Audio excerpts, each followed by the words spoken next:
Okay, Bismillah ar-Rahman ar-Rahim. Assalamu alaikum wa rahmatullahi wa barakatuhu. Welcome to another program of Project Zainab Live on Wednesday at 10 o'clock. And this is the time when we bring on Shaykh Hamza Sodagar with his part 2 of the series linked to family akhlaq in the Quran. We are absolutely honored to have a Shaykh all the way from Los Angeles, although obviously he's not had to make that travel journey, but we do thank him for his time. I received a lot of good feedback from the part 1 issue that we presented last Wednesday. And a lot of people wanted to see how we progress with this series because they felt that there was something that they hadn't known about akhlaq in the Quran, and they didn't know about the fundamentals. So just going to summarize what we learned last week. With Shaykh Hamza's part 1, we have to, what I took from that was that we have to start with the foundation and the fundamentals, that this includes seeing all relative information with a view to implementing it all into our lives. But when we do that, our Aqidah must be such that we have no hesitations, and that the command of Allah subhanahu wa ta'ala that is given in the Quran for us as beings who are not masoom in any way, but human beings that also want to work on the right path, who want to tread on the right path and take on the real meaning and interpretation of the Quran, that we must do so with a full open heart, and that we allow nothing to take part in that. And if Shaykh agrees with me, inshallah, we can get moving with part 2.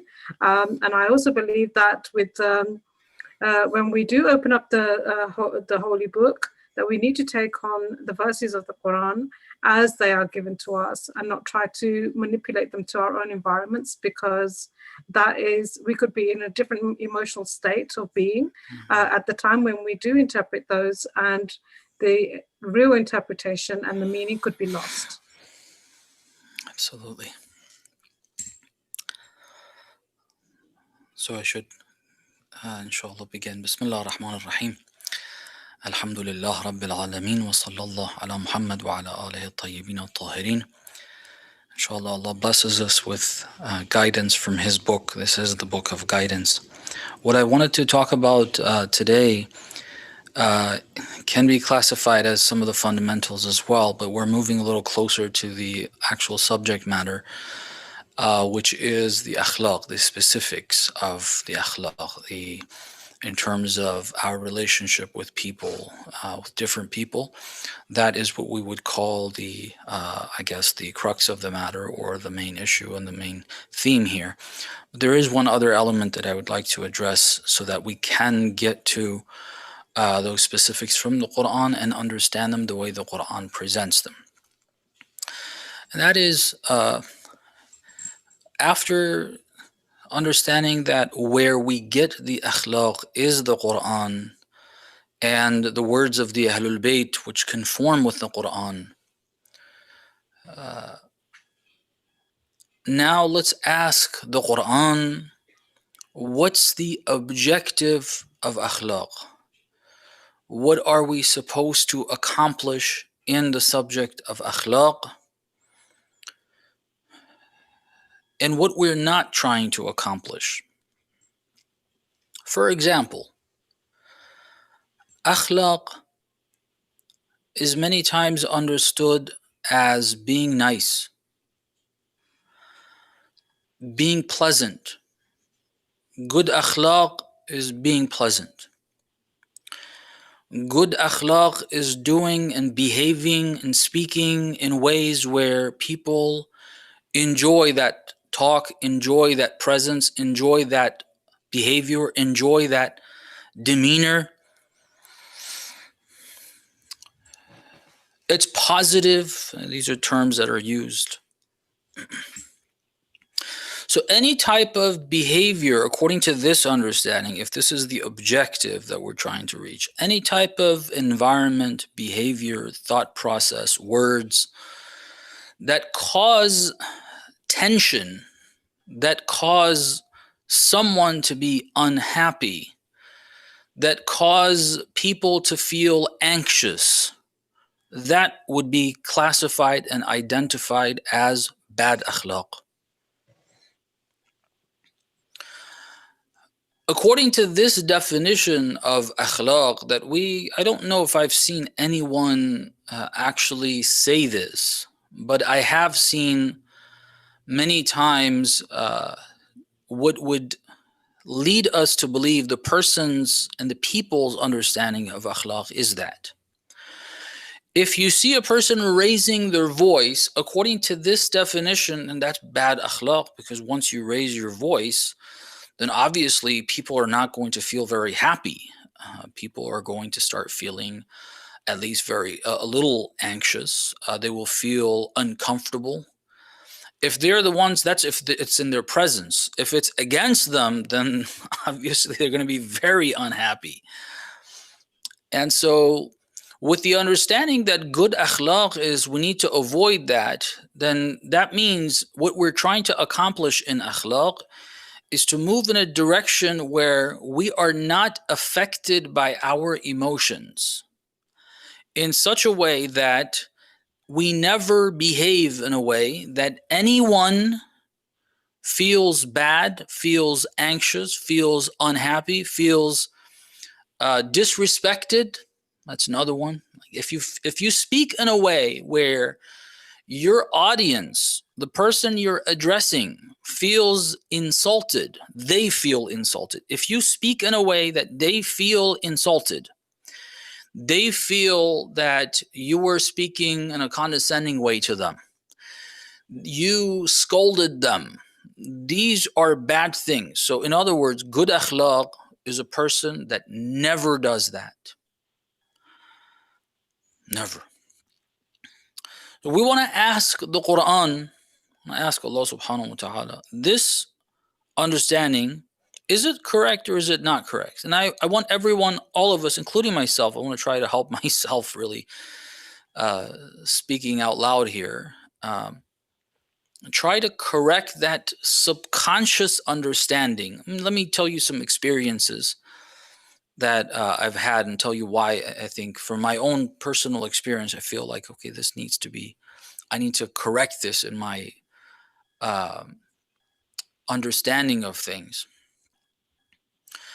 Every single time that I would have, once we used to go to like in Qom with teachers, with scholars, that the sessions are very pleasant. Obviously, the akhlaq of that scholar is very pleasant.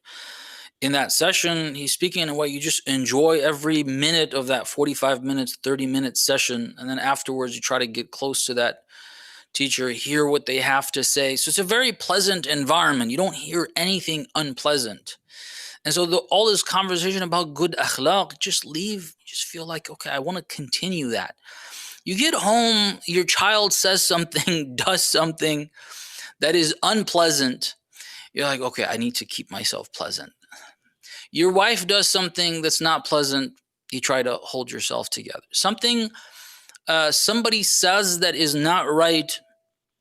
You try to keep yourself together. Something else is done, then a third, fourth, fifth, and this thing, that thing, this person, that person, and then we blow up, we blow a fuse. Sometimes though, so we feel when we blow that fuse in the house, say something wrong as we see it, or just getting angry, having a temper and saying something, raising the voice, feel like this is horrible. Now, when I'm speaking of personal experience, probably a lot of that is wrong. But sometimes, though, the experience is that something wrong has been done. Something wrong is being done.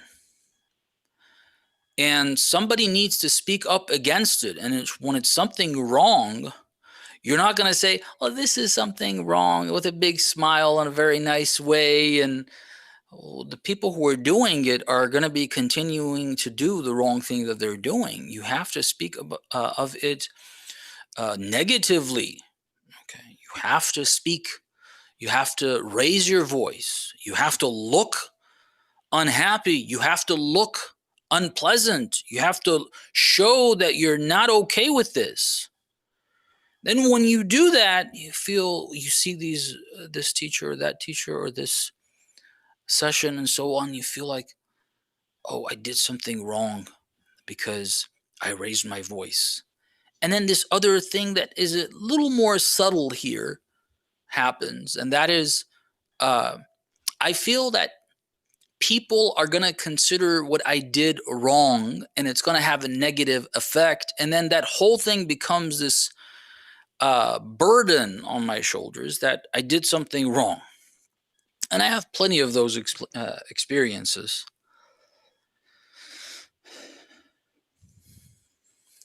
So then people tell you too, in different ways that, okay, the way you spoke, the way you said this, it just made me or made people to feel this way or feel that way. And so that's what the person is saying, the person on the other and on the receiving end of that is telling me that what they're feeling is very negative. And I'm thinking of akhlaq and did I do something wrong? Was it wrong? And I feel bad for doing something.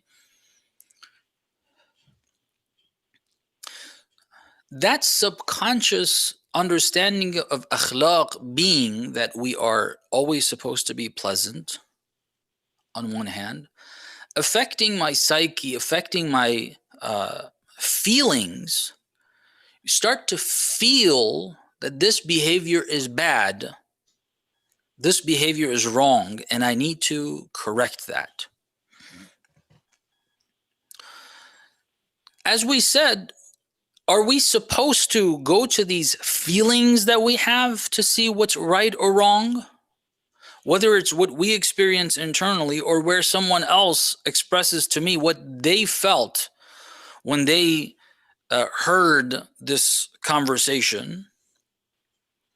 Is it that we need to go by those feelings when we're doing amr bil ma'ruf wa nahy anil munkar? For instance, on a family level, okay, within the family, towards a sibling, towards a parent, towards a child. Is this how I should be making the judgment, or should I go to the Quran, which we answered that question last week. Look, we have to go to the Quran. Now going to the Quran, let's resolve this issue. Okay.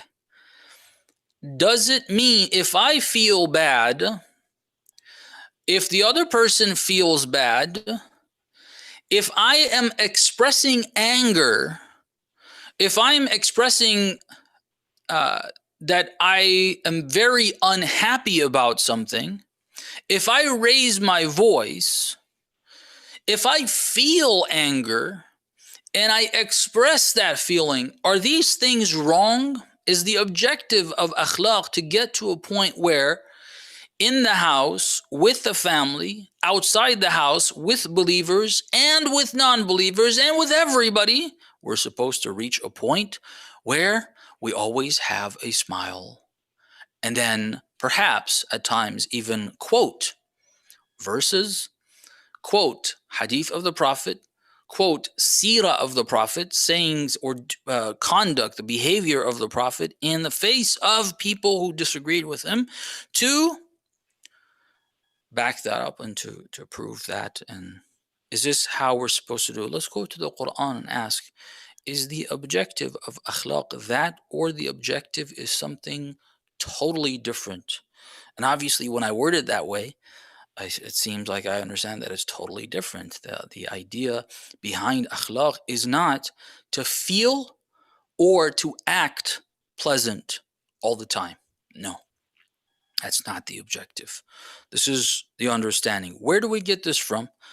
There's plenty of verses in the Holy Quran. If we look at and think about and try to understand, we will see that. I've selected Surah Al-Qalam. Surah Al-Qalam is where we have the verse that probably many of us, if not all of us, have heard, which says, وَإِنَّكَ لَعَلَى خُلُقٍ عَظِيمٍ. Okay, the word that is one of the,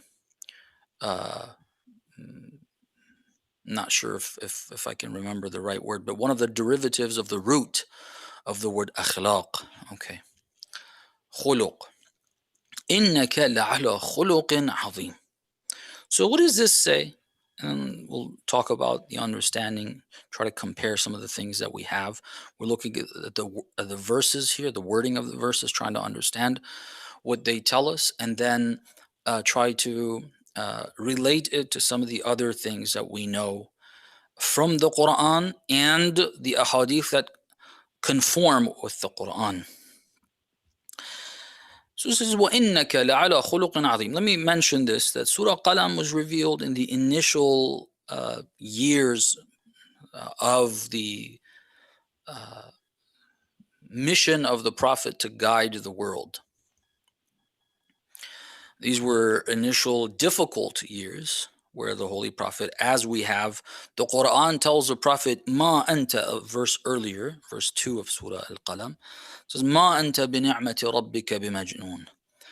You, with God's blessing, you're not Majnoon. Why is the Prophet being told you're not Majnoon? Because everybody was calling him Majnoon, someone who's psycho, a psychopath, someone who's lost his sanity. He's a lunatic. He's nuts. They used to constantly repeat that. Because of the right he was saying, it was being repeated. Allah subhanahu wa ta'ala tells him, Ma anta bini'mati rabbika bimajnoon. You're not. وَإِنَّ لَكَ لَأَجْرًا غَيْرَ مَمْنُونٍ. And verily for you there is a reward that will not be with any type of negative behavior in giving and conducting. The idea of man that the Quran speaks of, maybe some other time. Then it says this, وَإِنَّكَ لَعَلَى خُلُقٍ عَظِيمٍ. You have خُلُقٍ عَظِيمٍ. You have great akhlaq. God says, the Prophet, great akhlaq. This is established in the Quran. We automatically assume that because of everything that we have heard, which is correct. We've heard so much.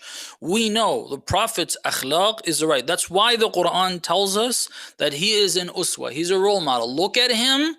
Whatever he does, whatever he says, this is good. So obviously, if we're talking about the topic of akhlaq, what would be the description of the Prophet in that regard? Right here, إِنَّكَ لَعَلَى خُلُقٍ عَظِيمٍ. So if anybody has any doubts regarding that, this is clear. وَإِنَّكَ لَعَلَى خُلُقٍ عَظِيمٍ. And it says, فَسَتُبْصِرُ وَيُبْصِرُونَ. You will see and they will see. بِأَيِّكُمُ الْمَفْتُونَ. Which of you is actually nuts? Which of you is not thinking right? Which of you has lost their sanity? إن ربك هو أعلم بمن ضل عن سبيله وهو أعلم بالمهتدين. Verily your Lord, he is more knowing of who has deviated from his path, and he knows best who are the guided ones. Let me explain this really quick. It's related to the topic. This is one of the other verses related to the topic of, we tried to address last week. And that is, look, guidance, doing the right thing is going based on the guidance that God presents. Okay. They kept saying to the Prophet, what you're doing is wrong, what you're doing is wrong, you're going against this, you're going against that. Now for us, because we didn't live in that context, and that context in terms of the geographic location, the culture of those people has changed so drastically. We really don't understand what their mindset was. And when we hear some of the descriptions of the time, we all agree what they were doing and what they thought was good and what they thought is okay was very wrong. Okay, so it's always easy to do that with something that you're not part of. The thing is, we look at our own cultures, whatever it is. If we're in the East, the East. If we're in the West, the West. Wherever we are, it's the local mainstream culture that considers certain things good, certain things bad, certain things of value, certain things are against those values, certain things are wrong, and so on and so forth. And so we judge people based on that. Even if we call ourselves Muslim and we're supposed to be getting our values from the Quran, we tend to subconsciously and in a sense, the natural order of things if we don't keep going to the Quran to get what God has said, is that we consider what the mainstream culture considers good, we also consider good. What they consider bad, we also consider bad. And in fact, we start to look at the Quran in that way. We start to look at the hadith in that way. We start cherry picking hadith and verses based on what that society considers right or wrong. And we want to tell ourselves that, yeah, that's what God says too. Okay. Now, this verse is really important for that reason. When you start going based on what God actually says, your mainstream culture, which is different, it hasn't been guided by God. Which of these main cultures, which of these mainstream cultures, even the culture of the religious people, is not necessarily guided by religion, by Islam, because there's multiple factors that have formed these various cultures. Okay, multiple factors. To find a culture that is mainstream way of life in a people that is entirely based on the Quran, that has not happened. Okay, we do not have that, unfortunately. That's a reality.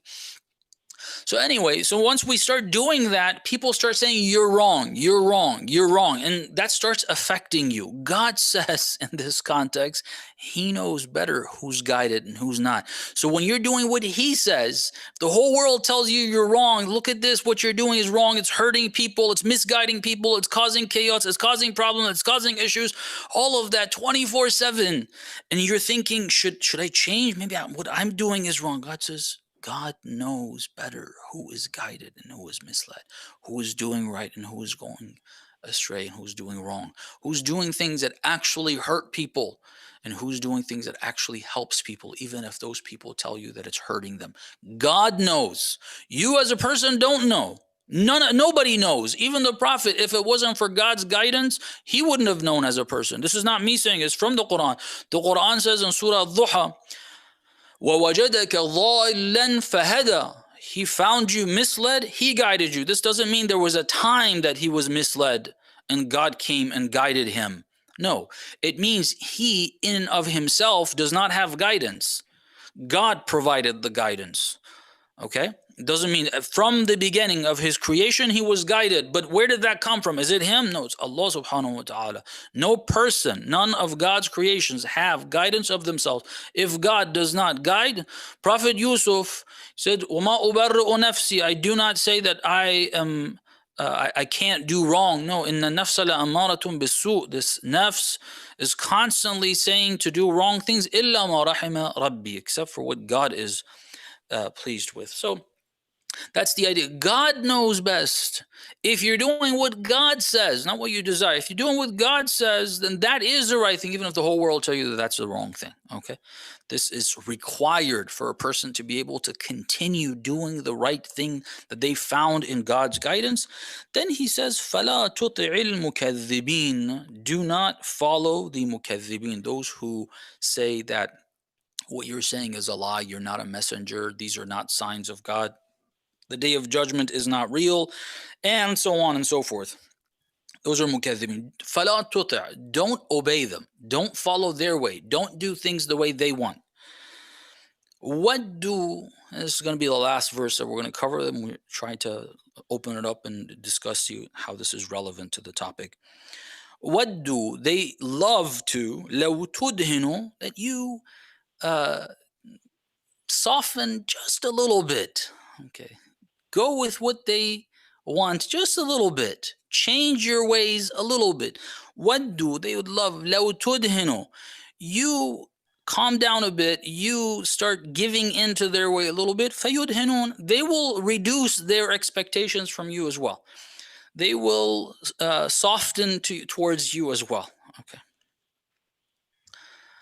And this is very important. Not one bit in their direction. You have to be very firm. Very firm. Okay. So these verses, this combination of verses, what did God say here? إِنَّكَ لَعَلَى خُلُقٍ عَظِيمٍ. I read you before it. God says you're not insane. Rather, you will be rewarded greatly. You have great akhlaq. You will see and they will see who has lost their sanity. God knows better who is misled and who is guided. do not follow them, they would like that you follow them just a little bit, soften towards them just a little bit. They will soften up towards you. Okay. What's the point of saying إِنَّكَ لَعَلَى خُلُقٍ عَظِيمٍ here? There is a point related to the context, which I think I already presented that. Let me maybe I didn't explicitly use that verse, so I'll say it. The Holy Prophet's approach towards the kuffar is entirely khuluqun azim, great akhlaq. The Prophet displayed great akhlaq in presenting what he had and dealing with all those people that were around him. In other words, in the context, let me get this. In the context, God is telling him, you're doing great. Doesn't matter what the others say. I'm telling you, you're doing great. Believe, not me, believe the Quran. Look at that combination. We don't know what it means to be under the pressures that the Prophet was under. Okay. We have not been bombarded with the media the way he has. Okay. The media today is different than the media of the time.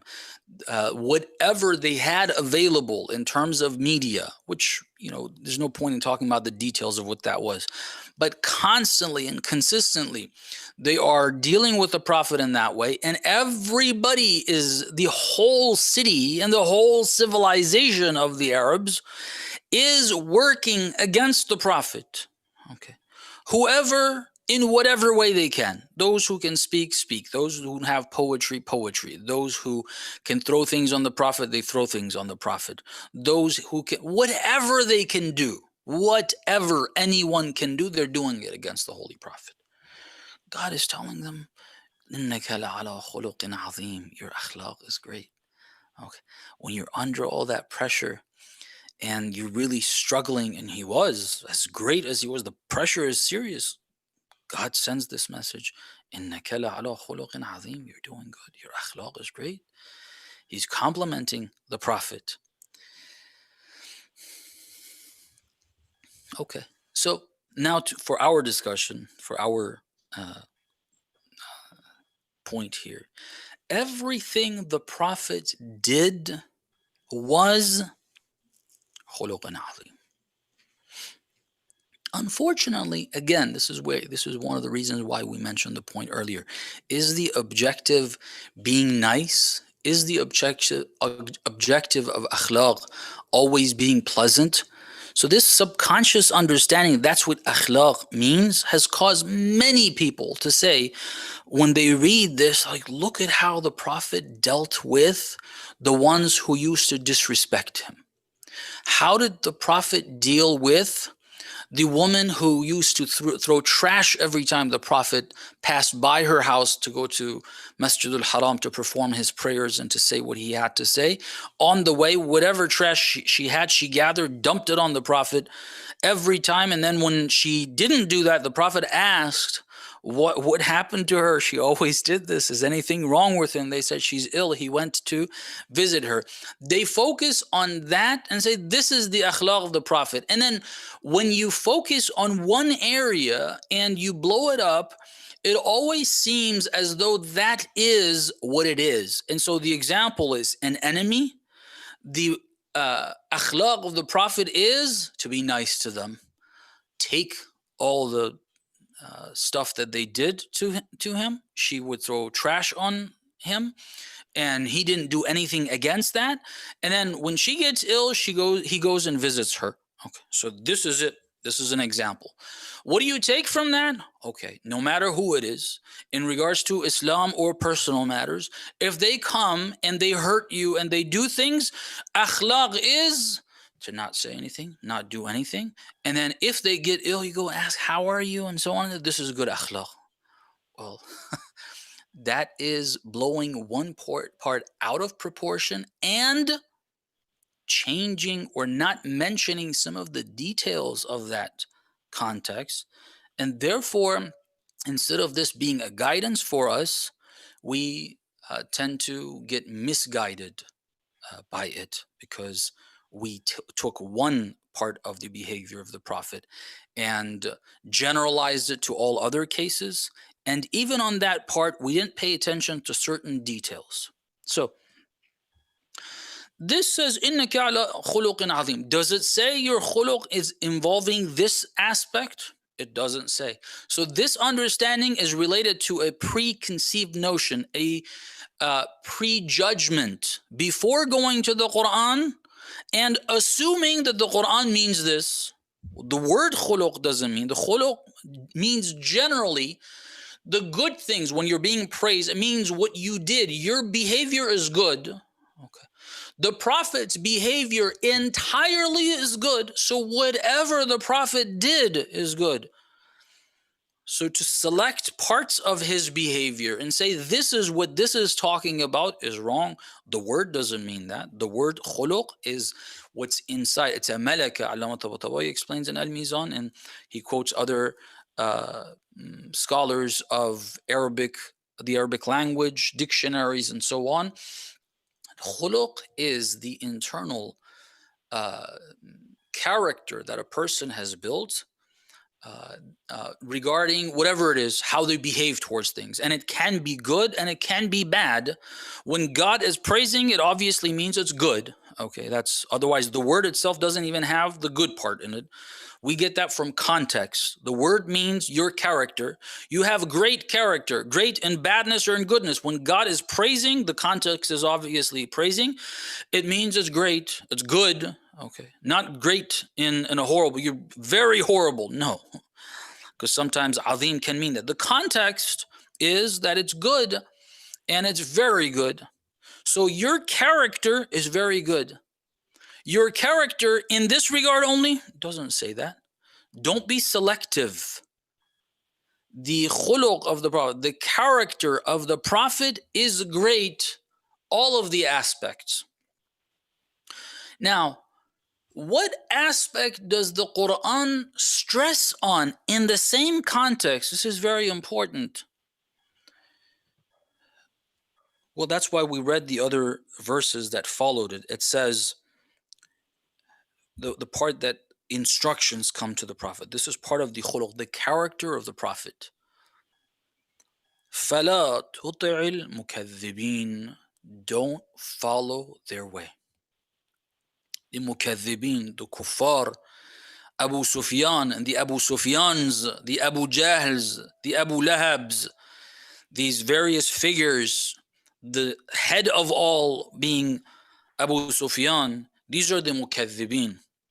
And then the rest of the people have joined them one way or another based on ignorance or out of their horrible character and getting or being closer in personality to Abu Sufyan. The Prophet is told, لا تطع المكذبين. Do not follow them. وَدُّوا, even one bit. The stress here is don't follow them. They would want you to loosen up just a bit. Change your ways, your conduct, your behavior towards them, towards their beliefs, towards their way of doing things, just a bit. They'll loosen up one bit or just a bit as well. And the more you do that, the more they'll loosen up. He says, just one bit, even one bit, do not go take their path. So I ask you, if you have a mainstream culture, the mainstream culture of Arabia during that time suggested that you believe in multiple deities called idols and you respect them. What level of respect? The level of respect that you are willing to sacrifice your own child's life for this idol. This is what they used to do. They used to kill their children. That's how much respect they had for these idols. They very much respected these idols. Okay. Their way of life, girls are considered a sin in a sense. The father has had a child and that child is a female. That was considered very bad. The Quran tells us, this is part of history that's in the Quran. They would turn so red, the Quran is described as black. They get so angry. Okay, that they had a female child and they considered it a good thing to bury that child alive. And if you don't do that, it's a horrible thing. You're weak. You're bad for not doing that. This is their culture. Okay. Along with all this other stuff, these were just a few examples of their culture. The Prophet comes out and says, La ilaha illallah. None of these gods are gods. He doesn't use derogatory language. He doesn't use foul language in terms of, what's the word I'm looking for? Profanity. Okay, he doesn't use that. He's not supposed to. That's not correct. But what he says about these is considered the greatest insult against their culture. They didn't like it. They were very unhappy about what the Prophet said and did. And the Prophet continued to say that. They got so angry that they were treating the Prophet in this way. Understand the context. Understand what's happening. Don't just create this, I don't know, imaginary history of the Prophet. Feel what it was like. Go into that environment. Okay? Compare it to your own culture. Compare it to your environment. Our cultures, I live here in Los Angeles. This is the hub, a little further up north. San Francisco is known as the capital, at least in this country, for some, the whole world, of LGBTQ and whatever else, all the letters, the alphabet soup that they've created. It's right up there. And there's this push to consider that perfectly fine. If you're not okay with it, then there's a problem with you. There's a whole culture. This is California. This is the liberal state. In America, there's this discussion about pro-choice and pro-life. Conservatives are supposed to be the ones that are pushing the agenda of not allowing women who have, for whatever reason, conceived a child, they are pregnant, they are not allowed to be given a choice to take the life of that fetus, that child that they're carrying. Okay. And then the liberals that are, in many people's minds, the ones that we are supposed to be closer to, and we are closer to, it seems, according to them, and they're closer to us, and so on and so forth. These guys call it pro-choice. Pro-killing of the child is called pro-choice, which sounds very good. You know, who doesn't like choice? Everybody likes choice. But that's a very nice title given to a very ugly deed. This is something that's good. When you speak against this, how do they feel? How do people feel?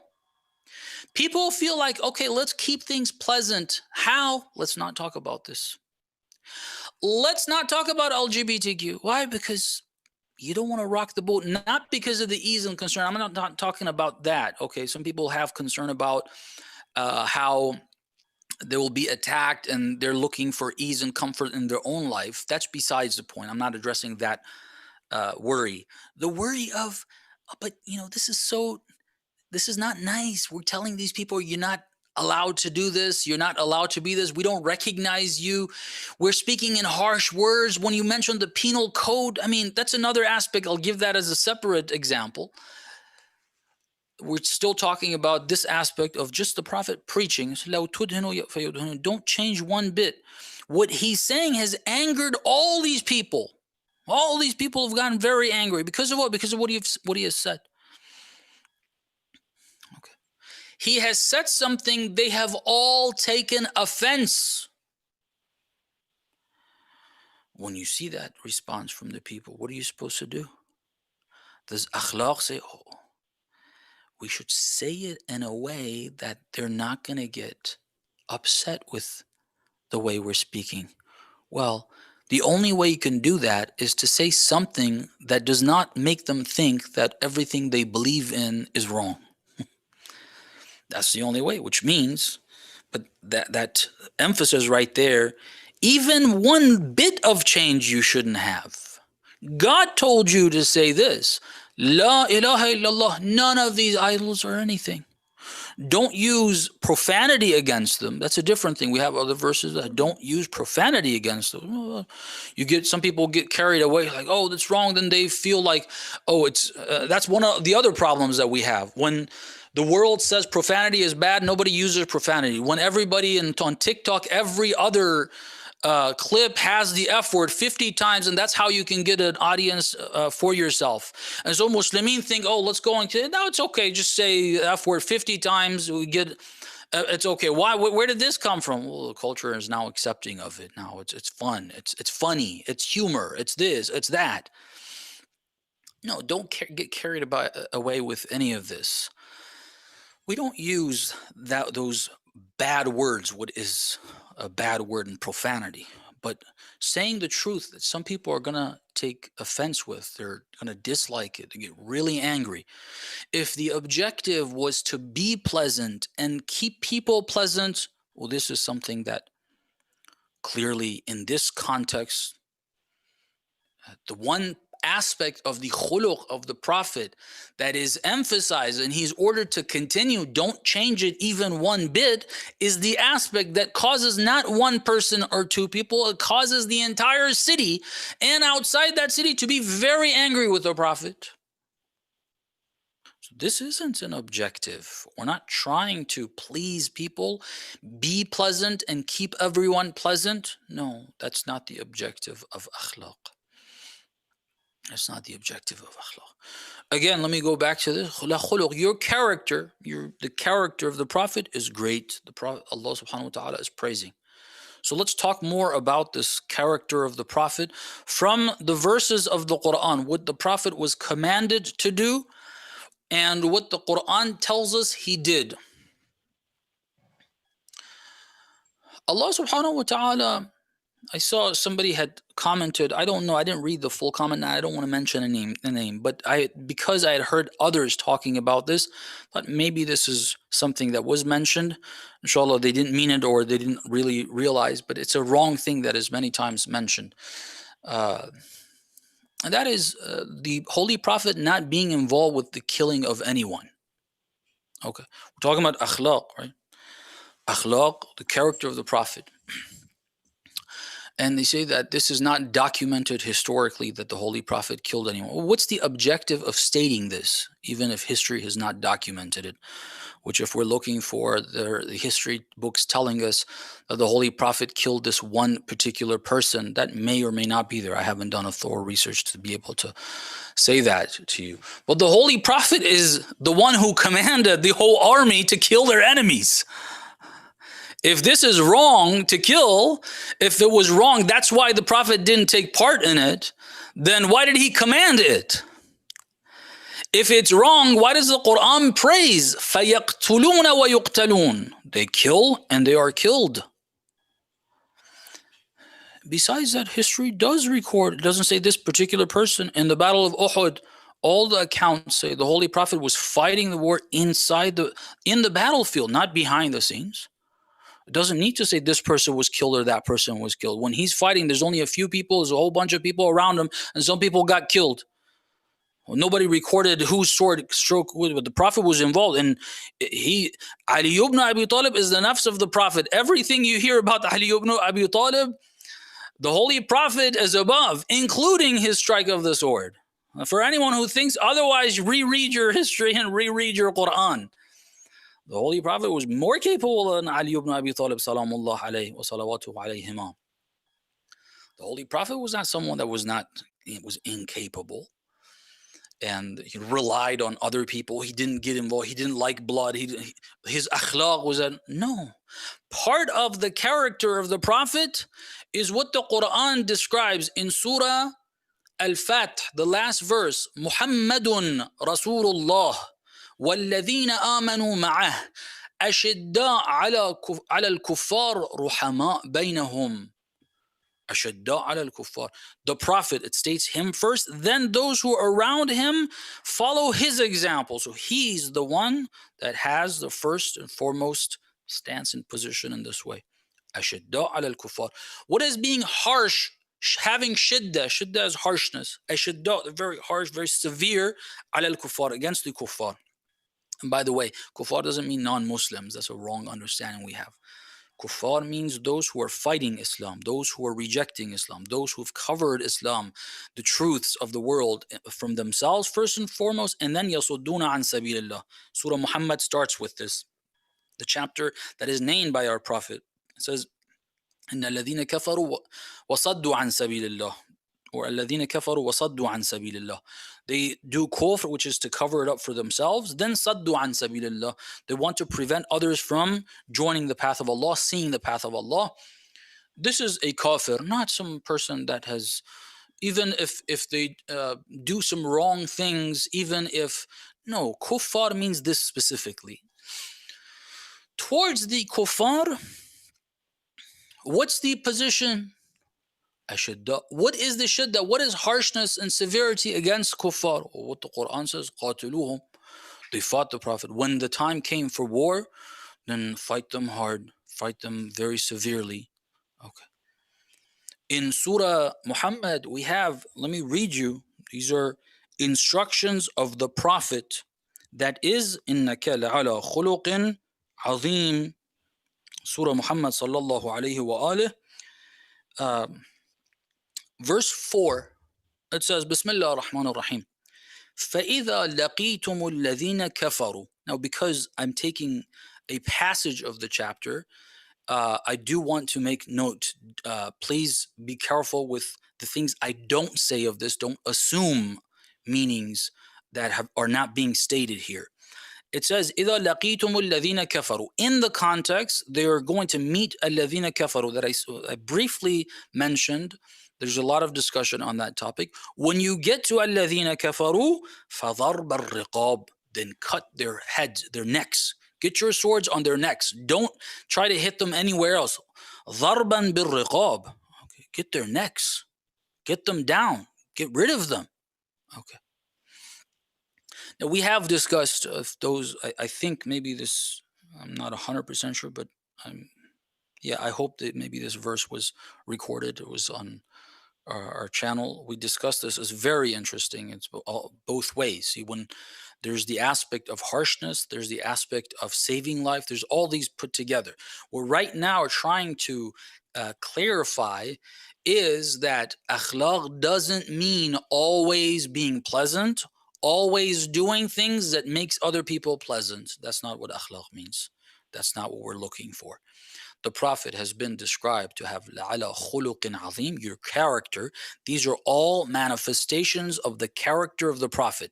The patience shown on the streets of Mecca when the trash is dumped daily on him, that is part of his khuluq. This is part of his khuluq. Going to the battlefield, being very strong, striking that sword, hitting the necks, this is also part of the character of the Prophet. One of the other descriptions that we have in the Quran of the character of the Prophet has to do with the battle of Ahzab. Surah Al-Ahzab is about the battle of Ahzab. That's why it's called Surah Al-Ahzab. The battle of Ahzab, many of us know it as the battle of the trench or Khandaq. Okay, that's because of the tactic they used to prevent the kuffar from coming in. Otherwise, the war was between Muslimin and the Ahzab of kuffar. All the parties of kuffar, the mushrikeen of the various tribes, the Jews, everybody joined hands against the Prophet in this, and therefore it's called the Battle of Ahzab. How did they deal with this? Part of what God describes of what happened is, if I can pull it up really quickly, hopefully.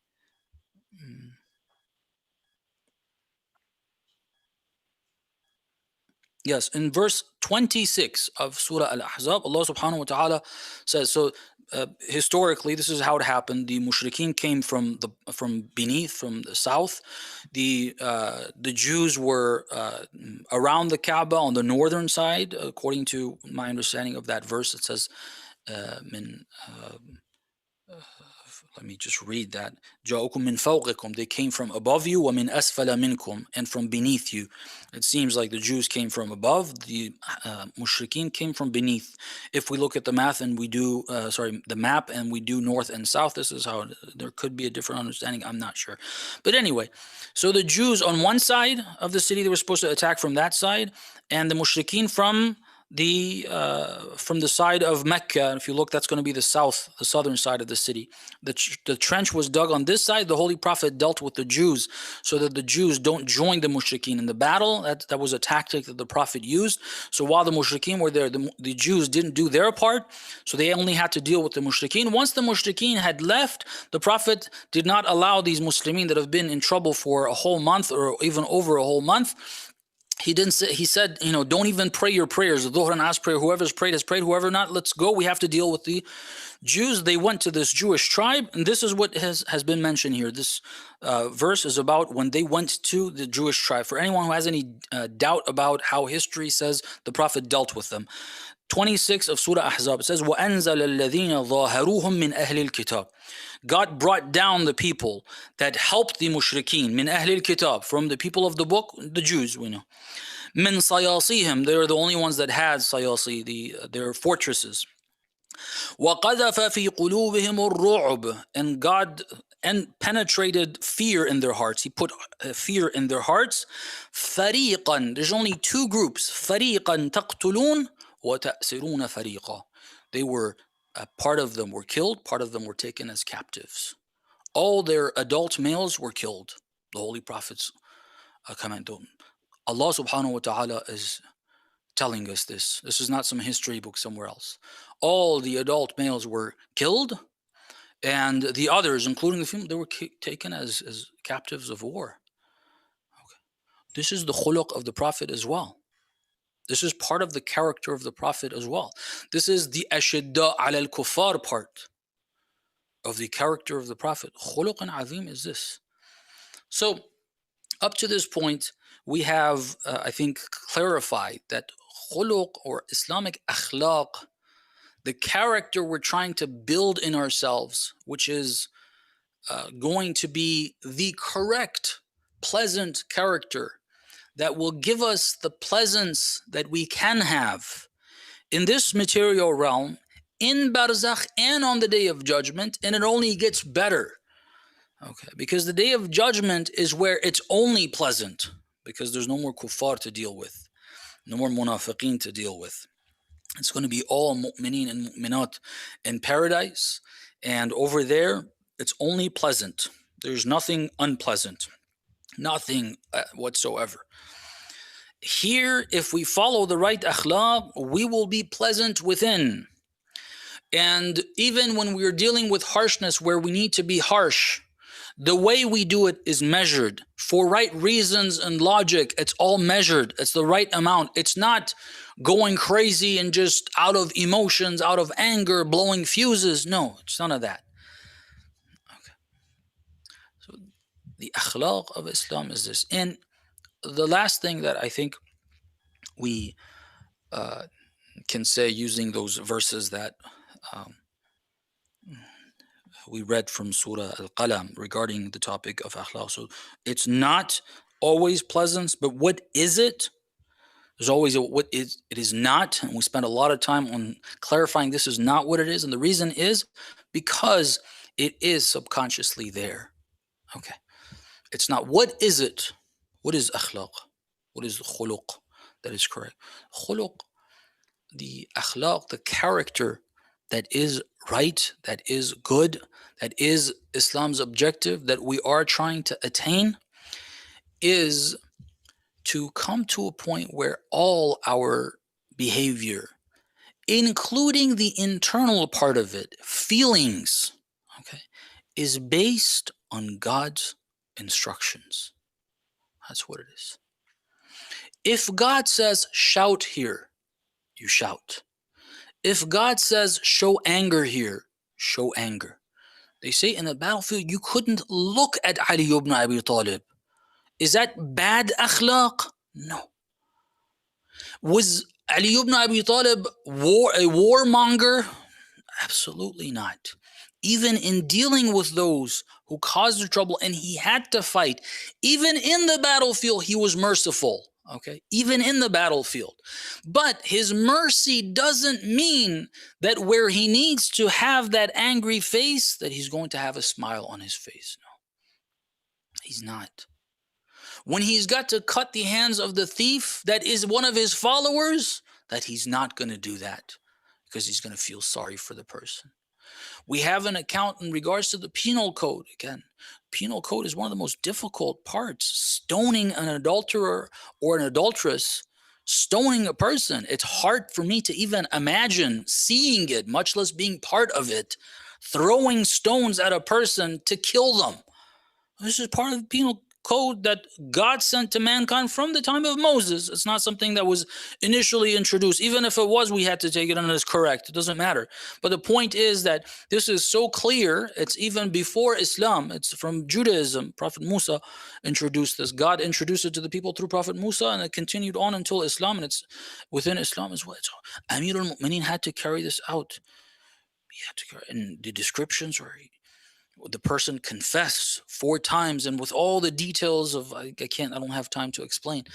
After it came a point where it was his obligation to do, the account says he turned red, he looked up in the sky and said, Ya Allah, you know, this is your command. I have no choice. Okay, it wasn't something he's bloodthirsty. Oh, give me a stone. This person has done this. No, not at all. It's not driven by anything except God's command. Okay. It's not driven by anything except that. Any anger that causes me, even if my anger against this person is going to cause me to add extra pressure to that knife. You've heard this hadith. And again, the battle of Khandaq from Amir al-Mu'mineen. The person, Amr ibn Abdud, he spit on the face of of Amir al-Mu'mineen, salamullah alayhi. They say he got up. This was seen. This was something he showed. He got up, he walked a bit, then he sat down and finished it. He said, I didn't want for any of that finishing of this person to be because of my anger. We're not driven. We don't do things based on, I'm angry today, I'm happy today, I felt this way. It doesn't matter. This is where إِنَّكَ لَعَلَى خُلُقٍ عَظِيمٍ, in the context of that opposition against the Prophet, those examples of the ignorant non-Muslims, not mukaththibin. That lady who did that, it shows when the Prophet treated her in that way, she realized she was wrong. Okay, she realized that means she wasn't of the mukaththibin. The problem is that when these mukaththibin create this huge media campaign, a lot of people who are ignorant fall for it, think that they're wrong. The way to deal with that, the correct khuluq to deal with that, is to realize she is ignorant. She's not a mukathtib. If she's doing this, it's not out of her hatred for the truth. It's out of her ignorance and thinking what they said is wrong. She thinks he's a bad person. That's why she's doing it. The mukaththibin know he's not a bad person. For their own interest, they want to do this. How do you deal with a person who is confused?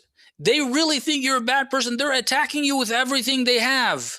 If it's not the sword, well, you need to defend yourself as a different way with throwing trash, saying all that nonsense. It's very irritating every single day.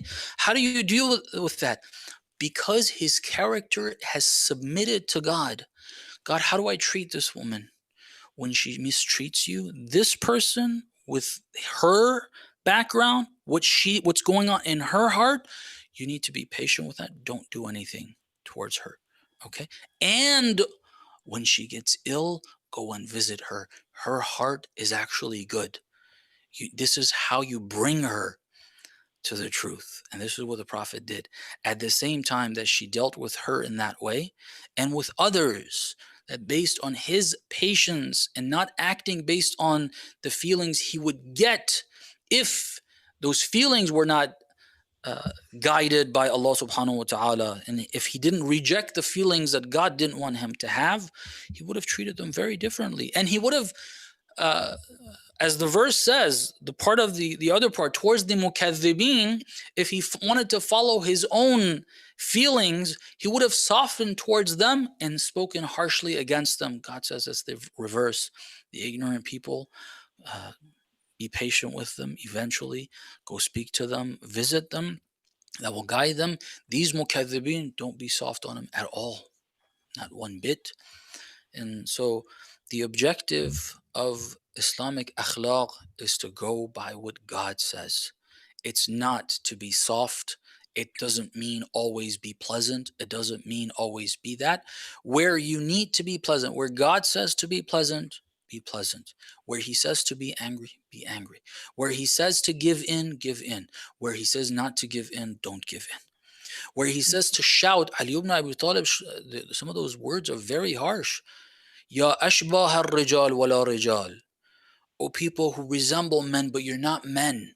Okay, is that nice for a person to say? Shouting it to the people that are with him in Kufa. Ya ashbah al-rijal wala rijal. That he needs to say that. To wake people in the future up. They were a lost cause. They weren't going to wake up. They didn't wake up. But that needs to be recorded. They did what they did. Amir al-Mu'minin has to say this. Ya ashbah al-rijal wala rijal. When God says speak in that way, you speak in that way. When He says take whatever is said. When Amir al-Mu'minin walked into the home of the widow who blamed Ali ibn Abi Talib out of her ignorance. She's not a bad person. She's a person who has been influenced by the wrong propaganda against Ali ibn Abi Talib, and the difficulties of her life are causing her to feel this way. And she says negative things in the presence of Ali ibn Abi Talib against Ali ibn Abi Talib. Okay, and that's he doesn't say, oh, this, you guys are so unthankful, I'm helping you, you're saying this. No, to the crowds, those people who are supposed to hear this, Ya ashbah ar-rijal wala rijal, here, bend down, play with the kids, fix the oven, help her bake the bread or the food that she wants, and don't even mention your Ali ibn Abi Talib and you're right. Don't. This is where you need to not even consider it. These are examples. I hope the point was made clear. No, Again, perfectly. Very insightful, Sheikh Hamza. And I learned so much from that. Not only that the verses that are actually associated with that, but I took from that Allah, when He through the verse from Surah Al-Qalam, He's actually setting the standard for the character of Imam, of the Prophet. And that is the standard by which, obviously, that we should all be guided as to, where we live, what are our limitations in respect of our akhlaq towards people. The part that you mentioned specifically, that he didn't go beyond what was instructed for him, has its own reasoning, because Allah subhanahu wa ta'ala knew at the time the people. He knows now what people are like, what kind of attitudes they possess, and therefore, bending down to them, bowing down to a little bit of their akhlaq in any possible way could have damaged not only the character of the Prophet and himself, but also the cause of Islam. Again, the bigger picture is always Islam, and then it's about how people kind of react towards that. So, bringing Islam in, I can see that the importance of setting those standards of akhlaq through the Prophet was extremely essential. And as we rightly know, that the Prophet was a manifestation of good akhlaq. Alhamdulillah. We will continue our talk next week, inshallah. I've benefited so much. I've made so many notes while I've been sitting here. For those who are viewing either the Zoom live or YouTube live, we have part 3 with Sheikh Hamza next Wednesday at 10 p.m. For those who also want to tune into Tuesday's program, we have Sister Sakina Naqvi from Florida, who will be talking about the outreach work she's doing with young people. And, just want to reiterate that Project Zainab feels it has a duty towards the families and the communities, and that we are going to bring to you ways of how to improve your family, but also to improve the communities. Come back with us next Tuesday and Wednesday. Tuesday program at 9 p.m, Wednesday program at 10 p.m, and inshallah more people have actually signed up with Project Zainab in the coming weeks, not only about the things that they do and how they make the community a lot better for them. We've got people from Pakistan, we've got people from America, we've got people from Australia, We also have a brother from Nigeria coming up who also wants to talk about the campaign he's running in Nigeria at the moment, uh, with IMN, but also as part of other groups.